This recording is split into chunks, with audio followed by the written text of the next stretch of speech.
The reality is that a lot of times you have to pay a lot to get a lot, right? It's very rare in the National Hockey League or in life or anything that you're just going to get a player for nothing or you're going to get something for nothing.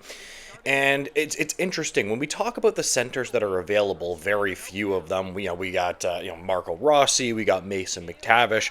You know, I think that people underestimate how much these guys are going to cost. We're going to be talking about some really interesting big rumors in this video. But guys, welcome back to Pixel Plus Hockey.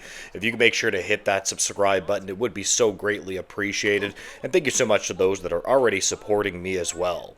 When you are a rebuilding team like the Montreal Canadiens, now I say rebuilding in the way that, like, they are at the end, essentially the end of their rebuild. You're always going to have a plethora of, like, a bunch of really good young players, draft picks that you've built up, and hopefully you can use those draft assets once you start to compete for a cup. You can then start expending them and hopefully go for a cup, which is why the Montreal Canadiens may actually have the assets to pull off a trade for one Mason McTavish. It could be possible, and the question is are you willing, the Montreal Canadiens, to actually do that? Because we have some really interesting new rumors here on Mason McTavish. Quote, at 22 years old, the former third overall pick in 2021 represents a rugged, talented center who is still on the rise, a potential major acquisition for any team, but at a high cost. And that's where the discussion gets serious. Because in Mason McTavish's case, there are two prices to consider. The one to pay in assets to acquire him, and the one to pay in dollars. On the Ducks side, the demand remains clear. They would like a top, young, right-shot defenseman in return. That's very interesting. Now, just to touch on what this article said, there are two prices to consider, and dollars. I really don't have a problem paying McTavish a lot, well, not unlimited amount of money, but I think that his ask has been pretty reasonable. Like, I think he's actually asking around like $7 million or something like that. Those are the rumors that I heard. I think Mason McTavish is a solidified, I would say, second line center, and I would have absolutely no problem paying him that. I think that, the Habs would be pretty silly not to be okay with paying him that, in my opinion. And I was listening to the podcast, the Sick Podcast with Tony Marinaro, and there was a very, interesting thing that was brought up. If the asking price for Mason McTavish starts with David Reinbacher, should the Go Habs Go do it? And then the answer was, if you're not 100% sure that you can solidify that top four later on, I don't do that deal. Okay. I'm going to disagree with that, actually. I'm not saying that David Reinbacher isn't good. He also plays a premium position in right shot center. That's true. But Mason McTavish is, I think he's really, really, really quite good.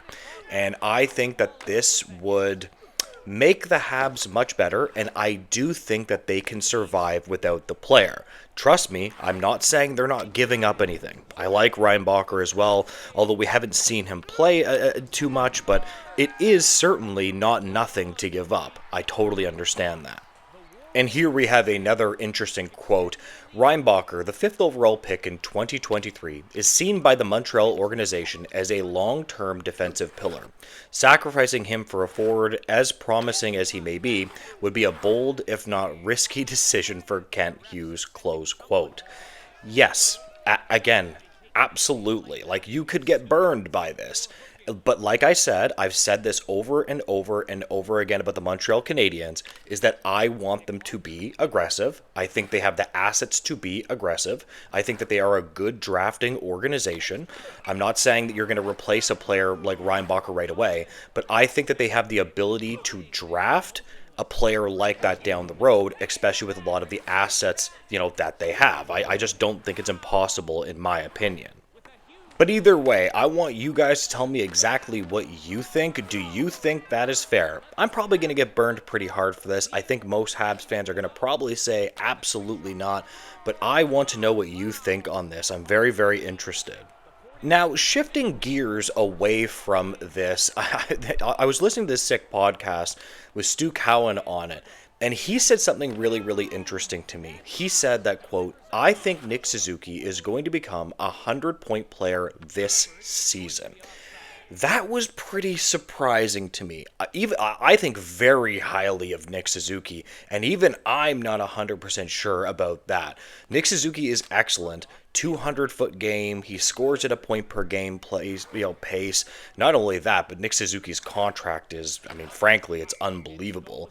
And that, if he is a 100-point player, I think the Habs not only could make the playoffs, but they could probably get a lot more points than you think, for sure. Because if you have a guy leading the charge like that, it is just really unfortunate that they don't have a quality second-line center behind him. Because if you have a good second-line pivot behind him to complement him, that would be perfect for the Montreal Canadiens. Can you imagine Suzuki, McTavish right down the middle, and then Evans? That would be perfect. Maybe they might have to get another center to swap Evans out, maybe, but I think Evans is perfectly fine in my opinion.